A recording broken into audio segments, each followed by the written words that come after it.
మేము ఇవ్వాల్సిన food pockets కానీ అవన్నీ వెళ్తున్నాయి. ఇంకా ముమ్మరం చేస్తున్నాం.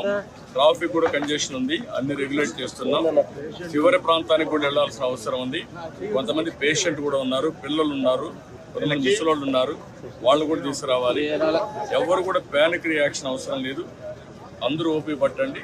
1 గంట 2 గంటల్లో అందరం ఓపికగా ఉంటే ఇంకా తొందరగా పనులు అవుతాయి. అన్నీ చేస్తానని అప్పీల్ చేస్తున్నా. ఇక్కడే ఉంటా, కంట్రోల్ రూమ్ని యాక్టివేట్ చేస్తున్నా. ఎంతవరకు చేయగలుగుతామో అన్నీ చేసి అందరిని ఆదుకుంటాం. 110 పైన బోట్లు పనిచేస్తున్నాయి. అదే మాదిరిగా 4-6 హెలికాప్టర్లు వస్తున్నాయి. ఒక హెలికాప్టర్లో ఫుడ్ పెట్టడం కానీ, లేకుంటే బోట్లో తీసుకుపోవడం కానీ, పేషెంట్లు తీసుకురావడం కానీ ఇవన్నీ జరుగుతున్నాయి. కష్టాల్లో ఉండే ప్రజలను ఆదుకోవడం, వాళ్ళ ప్రాణాలు కాపాడుకోవడం, తక్షణం వాళ్ళకి కొంత సహాయం చేయడం అవసరం. అదే చేస్తాను. నేను అన్ని స్ట్రీమ్ లైన్ చేస్తాను, మళ్ళా వస్తాను, నేను చూసుకొని చేస్తాను. నాకు వదిలిపెట్టి నేను చేస్తాను.